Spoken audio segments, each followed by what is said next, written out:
This Week in Connecticut with Dennis House starts now. Welcome to This Week in Connecticut. Greetings, everyone. I'm Dennis House. It seems everyone is worried about school safety these days. So how can Connecticut schools be more secure?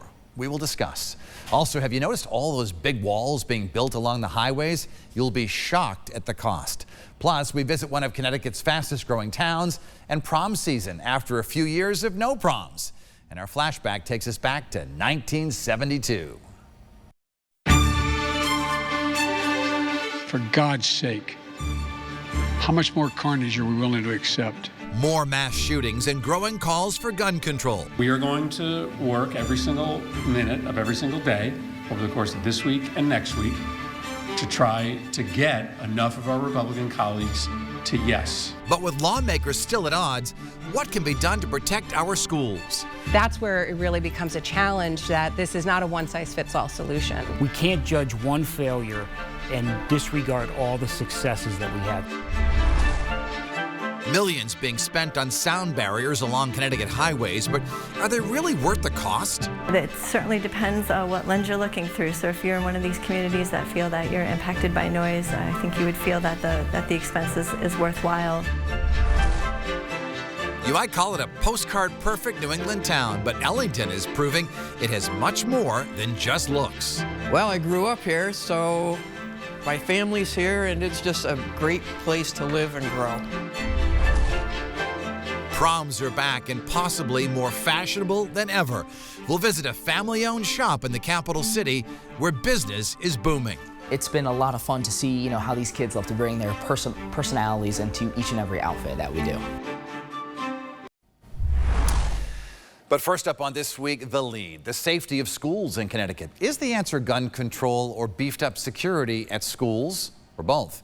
We'll discuss schools in just a moment, but first, the latest on a demand for change. Here's ABC's Justin Finch.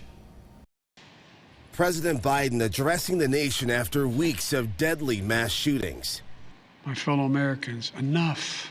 Behind the president, 56 candles, one for each U.S. state and territory touched by gun violence. New York State, Texas, and Oklahoma now among the latest. He says those victims' families want what families who suffered before them still want. For God's sake, do something. After Columbine, after Sandy Hook, after Charleston, after Orlando, after Las Vegas, after Parkland, nothing has been done. This time that can't be true. The president again calling for a ban on assault weapons and high-capacity magazines, and also pushing for passing enhanced background checks along with red flag and safe storage laws. This isn't about taking away anyone's rights. It's about protecting children. It's about protecting families. On Capitol Hill, a House committee approving a bill that would raise the age limit to 21 to buy semi-automatic rifles and tighten regulation of so-called ghost guns and bump stocks. There are 18 ayes and 24 noes. Democrats and Republicans argued bitterly over their proposals for nearly 10 hours, with all Republicans on the committee voting no. I know that phone call. Parents across the country know that phone call.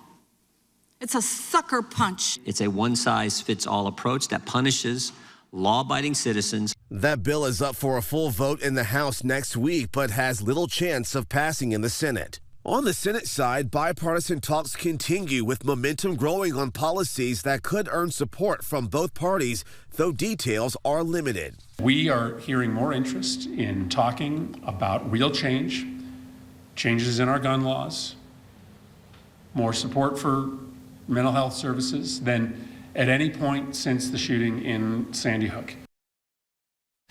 That was Justin Finch reporting, and while state leaders tell us it appears they are getting closer to a compromise and expanding gun control measures, not everyone is on board. So what can be done to make Connecticut schools safer? We're joined today by Kate Diaz, the president of the Connecticut Education Association, and Gary McNamara, head of public safety at Sacred Heart University. Kate and Gary, thanks so much for being with us here today. And Kate, I'll begin with you. How common are armed guards at schools across Connecticut? There's honestly great diversity in that. We have guards in some spaces where there may be even more than one. Those tend to be in the larger school districts that have more financial support to be able to build those programs, but it really spreads out, and you also have districts then who don't have any access to security guards whatsoever and might only have a state trooper that's within 45 minutes. So it's really a diverse answer to that question, largely driven by the population and the incomes of the towns. Gary, do armed guards make schools safer? I think they do. I think in combination with other things, but I do think that having the presence of an armed officer on a school campus does make a difference. And you have to define the role, because you sometimes get a lot of pushback from communities having armed officers in the schools, but I do think it's part of a process and part of a program to make the school safer. Can't you say it's an economic thing, so some cities and towns can't afford them? Some citizens and towns might not have them or even have a local police department to draw from. So we have to remember that Connecticut is a really complex space to answer this question within. You have towns that don't have police departments to even draw upon. And if they're one of our more financially distressed communities, it may not even be a budget line item. So that's where it really becomes a challenge, that this is not a one-size-fits-all solution. Gary, what is your professional recommendation? What's the best way to keep a school secure? I think it's multifaceted. I think you need to have really good infrastructure. You need to have an armed presence on campus. And I think you need a mental health threat assessment, working with parents, working with teachers, faculty, staff, and students, frankly, to make the community safer. But it's not one thing that's going to matter. In Connecticut, we're fortunate. We do have a really good school safety footprint throughout the state. But that armed person on campus, developing those relationships, is something that really matters. So you would want every school in Connecticut to have an armed guard? I think it would help, and I think the school districts that don't should reach out to those that do to find out how it's working. And Kate, how do you feel about that? So, it's an interesting question. Right now, my teachers are really struggling with that because there's not a great sense of the security measures that are being taken, are the deterrents that we would like to see. We see shootings like in Texas where there was security and there was an armed guard. And I think that really starts to question whether or not that's enough, or if that's really the solution. And I think we're really struggling with the question of, is this really a school issue, or is this a greater community issue? And schools are going to do what they can to secure up their spaces, and we see a lot of activity in Connecticut to do that.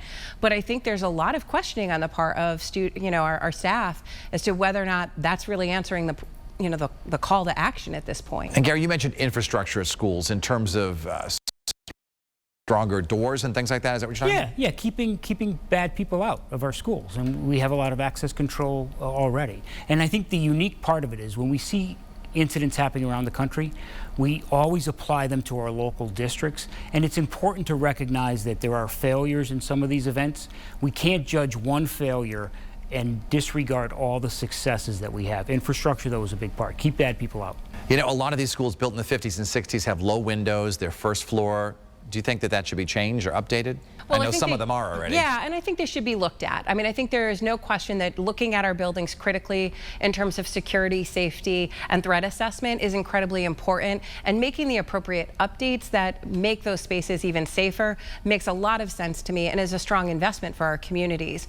And I think any building built in the 50s, quite frankly, probably should be updated no matter what. What's the mindset of the police community these days? Are they worried about the next one? Yeah, I think we know that there is now this trend towards more active shooters.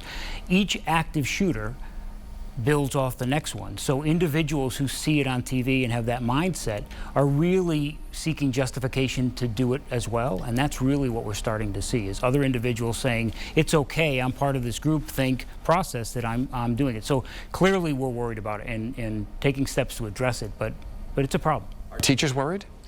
Teachers are very worried. I mean, Connecticut is one of the most stringent states in terms of gun laws and protections and being really proactive. And I will be honest, my teachers went back to work really uncomfortable, feeling like we were in a society where sacrificing children and adults is okay, and that we're not willing to go the extra mile to really take the actions that need to happen. And that's not a school-based issue, that's a greater community and state and federal issue, is how far do we need to go to really truly protect these schools, because we can't make them armed prisons. And I'll give you both the final word. Kate, briefly, what would you recommend to the governor and state lawmakers to do to make schools safer in our state? I think we need to continue to look at and do threat assessments in our buildings, make sure that we have secured them up as much as humanly possible, and then continue to put federal pressure on making changes that really matter, that really talk about gun control across the state. And Gary, your recommendations, armed guards. Armed guards, we have a problem, and I think we got to get a group of people together, task force together, to identify what the problems are and then come up with solutions, utilizing law enforcement, teachers, faculty, parents, and students to come up with solutions. They matter, their input matters. It's a problem. We need problem solutions, and not one incident or not one problem is not one solution is going to solve it. Gary McNamara, former police chief in Fairfield and now head of security at Sacred Heart University, and Kate Diaz from the Connecticut Education Association. We thank you so much for your insight, and it's a sad world that we live in that we have to be having this discussion, but let's hope something gets done. Thank you, Dennis. Thank you both. No doubt you've seen this construction alongside Connecticut highways, but those projects slowing down your commute lately might not be what you think. Why millions of dollars are being spent on sound barriers along the interstates. This week continues in a moment.